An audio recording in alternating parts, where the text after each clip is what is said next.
Hello, class. The 30 Years' War contributed to the Enlightenment thinking.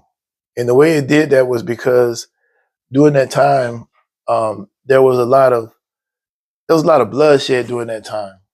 And during that bloodshed, a lot of those people during that time, they were tired of all the religious warfare.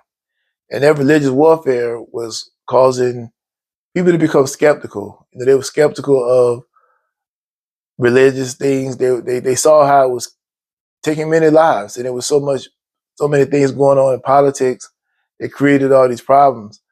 And the people were just at that time they were just tired of it. And you know, the 30 Years War, there was a lot of bloodshed in the 30-year war. The Europeans were just tired of the religious warfare, and they were uninspired by scholastic sermon.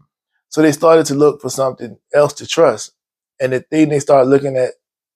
other thing they started looking at was science.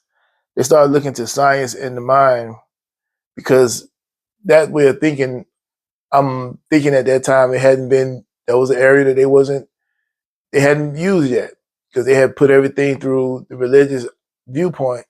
And now they were deciding that that wasn't good enough because of all the warfare and 30 years of war. I'm sure that would change anyone. So they went and started looking at science, and there was people like Isaac Newton and people like that coming along, or maybe they was already along, but the people started putting more attention and focusing on them a lot more. And naturally so, because what else is there to look at if the thing that you had for so long is now, it doesn't look like that's going to help you. So people look somewhere else because the political realm and things like that was just not what the people wanted anymore. They were just tired of it. And, people had skepticism.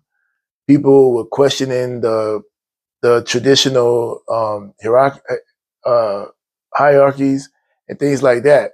And naturally, that would cause anyone to do what they did. And so you had three thinkers that was out during that time, and it was Descartes, Kant, and Locke. And out of those three thinkers, I believe that Kant was the overall most influential thinker, even though all of those thinkers were pretty much involved in some of the same type of things like philosophy and things like that.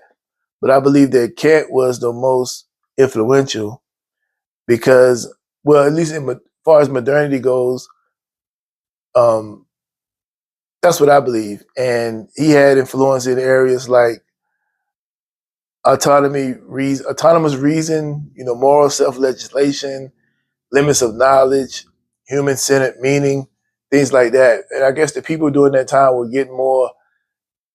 were looking at things more from a perspective of how they are in relation to everything around them, who they are in relation to everything around them, and start looking more into self versus looking outside of self. I believe that's what that happened. That's what the 30-year war calls. I mean, when you say enlightenment, that's what it was. Maybe they were in the darkness and they're being brought into the light of new way of thinking.